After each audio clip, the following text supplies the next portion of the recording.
السلام عليكم ورحمة الله وبركاته. اهلا بيكم، وحشتوني جدا جدا جدا. كل سنة وانتم طيبين وبألف خير، ورمضان كريم عليكم بإذن الله، ويعود عليكم الأيام وانتم بألف صحة وسعادة وخير.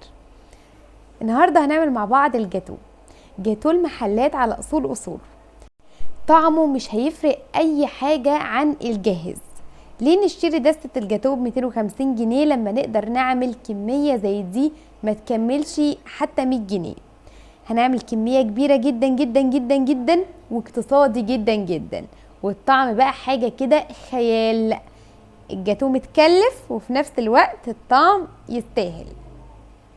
الكيك هش وخفيف واسفنجي وحاجة كده قمر يا جماعة. شايفين بقى شكل الكيك عامل ازاي؟ والكريمة مظبوطة بالظبط. هنعمل كل حاجة تخص الجاتو في الفيديو ده، هتقوموا تعملوه وهتنبهروا من الطعم ومن النتيجة. استحالة تشتروه من بره تاني ابدا. يلا بينا نشوف الطريقة بتاعتنا على طول. بس قبل ما نبتدي الفيديو، لو اول مرة بتشوفوني ما تنسوش تشتركوا في القناة وتحطوا لايك للفيديو ده لو عجبكم.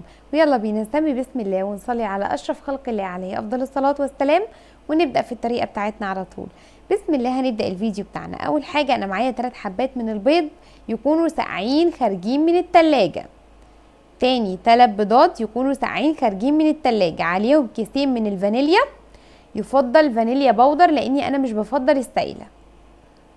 خلاص، كيسين من الفانيليا.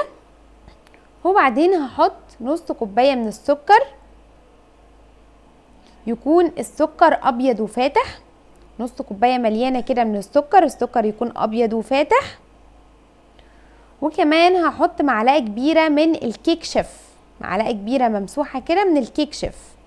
بلاش بيكنج باودر عشان بيغمق الكيك، خلونا في الكيك شيف احسن وافضل. ومعلقتين كبار من النشا، ومعلقة كبيرة من الخل الابيض. ما تسمعوش كلام اللي يقولكوا النشا بتنشف الكيك، لا، النشا يا جماعة في الكيك بتنعمه، بتخليه ناعم وابيض. ومعايا كوباية ونص من الدقيق، كوباية ونص من الدقيق، ولازم انخل الدقيق كويس جدا جدا جدا. خلاص. وبعدين هضيف نص كوباية من المية المثلجة، نص كوباية من المية اللي بتلج، ومعلقة كبيرة من محسن الجل من ماركة بونو. افضل نوع يا جماعة جربته، والاكياس افضل كمان. يعني انا جربت العلبة، جبت منه كمية كده من السوبر ماركت وما عجبنيش، فانا يا جماعة بفضل ان احنا نستخدم الاكياس اضمن. خلاص. وبعدين هضربهم كويس جدا جدا مع بعض بالمضرب الكهربي او في العجان ايا كان.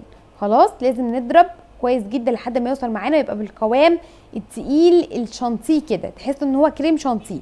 خلاص، لازم يوصل معانا بالشكل ده. طيب ايه السر ان هو عشان يوصل معايا بالشكل ده؟ لازم كل حاجه تكون خارجه من التلاجة، كل حاجه تبقى خارجه من التلاجة، ولازم ماركه المحسن الجل تكون كويسه. تمام، دي نقطة مهمة. تقولي لي ينفع نستغنى عن محسن الجل؟ هقولك لا، ده حاجة أساسية ما ينفعش نستغنى عنه. خلاص، لو قعدنا نضرب في الكيك من هنا لبكرة مش هيوصل للقوام ده، فلازم ان احنا نستخدم محسن الجل. تمام. طيب معايا دلوقتي صينية مدهونة دهنة خفيفة من الزيت، ومحطوط كمان عليها ورق زبدة. خلاص، لو انت بتستخدمي ماركة ورق زبدة حلوة ما تضيفيش زيت، بس انا بضيف زيت عشان ماركة او ورق الزبدة ما عادش زي الاول، عادش جودته وخامته زي الاول. هبدا ان انا احط بقى خليط الكيك، وابدا ان انا اساوي خليط الكيك كده بالسباتولا، وبعدين ابدا ان انا اساويه باي سكرابر عندك. لازم تساوي الخليط حلو، لان الشكل اللي هيدخل عليه الفرن هو اللي هيخرج، لان شايفين قوام الكيك عامل ازاي.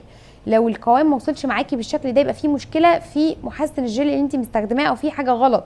ولكن يا جماعه المقادير اللي مديها لكم مظبوطه بالظبط. التسويه بتاعته بيدخل فرن ساخن مسبقا، والكيك بيستوي على اهدى درجه حراره. الكيك الاسفنجي او الاسبونج بيستوي على درجه حراره هاديه، سواء فرن غاز او فرن بوتاجاز. واقفل عليه واسيبه لمده نص ساعه. ممكن ياخد معاكي نص ساعه و5 دقايق، نص ساعه و10 دقايق، يعني ايه ايا كان على حسب درجه حراره الفرن اللي عندك. بس هو نص ساعه، وابداي ان انت اختبريه بخله. ممكن ياخد معاكي 5 دقايق 10 دقايق اكتر، مفيش اي مشكله. الكيك الاسفنجي او الكيك الاسبونج لازم يا جماعه يبات لتاني يوم، او يتساب مده ما تقلش عن 5 ساعات قبل ما اشتغل فيه او ازينه. تمام، علشان بيتفتول معاكي او تحسي ان هو بيبرول كده. لو انت اشتغلت فيه على طول، فلازم تسيبيه كده قوامه يمسك نفسه. بس انا طبعا عشان مستعجله كالعاده، فانا سبته ساعتين 2 بس، برد كده ومسك نفسه، وبدات ان انا اشتغل فيه وكان زي الفل والله. هبدا الاول كده ان انا اشيل الوش بتاعه، عشان طبعا بيبقى فيه زفاره البيض، فلازم الوش يتشال كويس زي ما انتم شايفين كده. مش قادره اقول لكم يا جماعه الكيك هش قد ايه، زي السفنجه كده، سفنجه هش جدا وخفيف جدا جدا جدا. شايفين بقى شكله ولا لونه يا جماعه؟ لونه ابيض زي القشطه.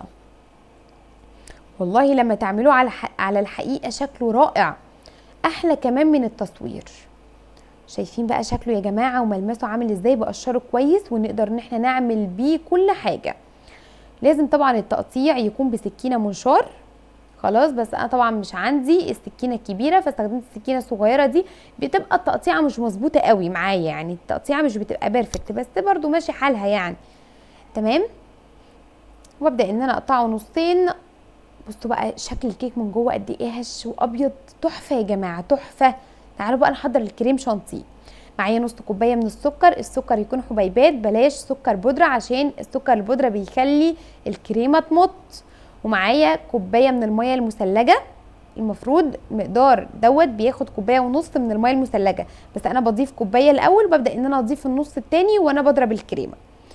ومعايا كوبايه من الكريم شانتيه الكامل غير محلى، انا مستخدمه ماركه دريم، من افضل انواع الكريم شانتيه يا جماعه.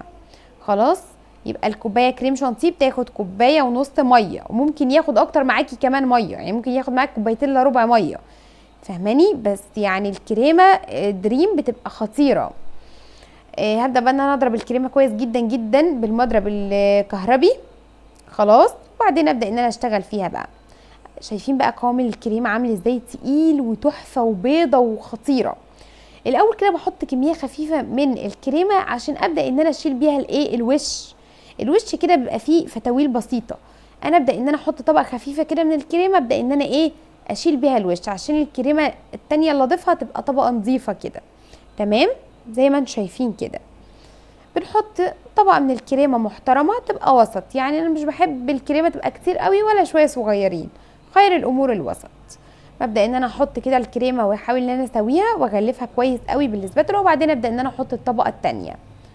وبرده لما احط الطبقه التانية ابدا ان انا احط عليها كريمه. وما تخافوش خالص يا جماعه لو الكيك اتقطع او اتكسر، كل حاجه بتتدارى في الكريمه زي ما انتم شايفين كده. لازم طبعا ان انا احطها في التلاجة كده تشد وتمسك. وبعدين هبدا ان انا معايا معلقه كبيره من عسل الجلوكوز، عشان انا مش عندي اللي هو الملمع الجل، فانا بجيب معلقه كبيره من عسل الجلوكوز واحط عليها نقطتين من الميه بس، افككها كده وابدا ان انا احطها على الجاتو.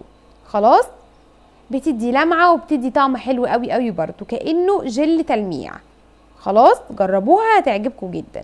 وبمشط كده انا سايباه كده مخصص للمطبخ، يعني شارياه مخصص للمطبخ. وبعدين ابدا ان انا اعمل زجزاج كده رايح جاي، وابدا ان انا اشيل الزوايد. شايفين بقى شكل الكيك عامل ازاي يا جماعه؟ قد ايه هش وخفيف وفاتح وحاجه كده قمر. جربوه يا جماعه هتنبهروا من النتيجه. والله يا جماعه المقادير سهله جدا، والمكونات بسيطه، واغلبيتها موجوده عندنا في البيت، يعني ايا كان مش هتكلفك تكلفه بره ابدا، عمرها ما هتكلفك التكلفه اللي تجيبيها جاهزه من بره. شايفين بقى هيرمي معايا كميه قد ايه؟ هيعمل معايا اكتر من 10 قطع جاتوه.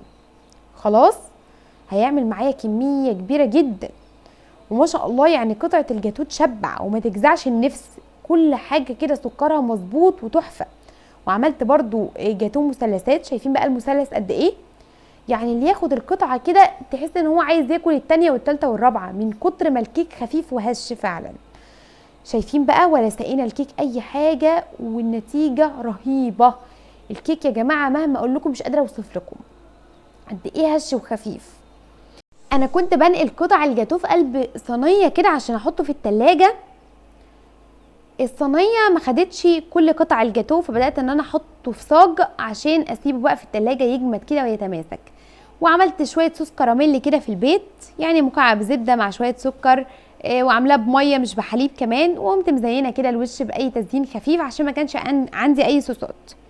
شايفين بقى الكيك يا جماعه قد ايه ابيض وفاتح زي السحاب، الكريمه متماسكه، الطعم كده مع بعضه حاجه قمر. الكيك طري وهش وخفيف وبيدوب في البق دوبان وخفيف جدا وسكره مظبوط بالظبط. هتجربوه في البيت هتنبهروا من النتيجه. استحاله تشتروا جاتوه من بره تاني. انا بجد عايزاكم تجربوه، يعني مفيش حل غير ان انتوا لازم تقوموا تعملوه دلوقتي. هيشرفك في اي عزومه، راحه في مكان وعايزه تاخديه زياره لحد، تحفه. بصوا يا جماعه وانا بقطع بالشوكه كده حاجه كده ريشه عامل زي الهوا. جربوه يا جماعه ومستنيه رايكم فيه. وبس كده الفيديو بتاعنا خلص. يا رب يكون عجبكم والطريقه تكون سهله وبسيطه وكلكم تنفذوه وتقولوا لي ايه رايكم فيه. بصوا بقى الكيك ده يعني اقول لكم ايه، اسفنجه خطير، احلى من الجاز والله بمراحل. انا مش متمكنه في التزيين ولا في الجاتو، وانتوا هتعملوه احلى مني كمان، بس اهم حاجه الاساسيات. وباذن الله اشوفكم على خير الفيديوهات الجايه، وكل سنه وانتم طيبين وبالف خير، ويعود عليكم الايام الجميله دي وانتم بالف صحه وسعاده. واشوفكم على خير الفيديوهات الجايه، والسلام عليكم ورحمه الله وبركاته. مع السلامه.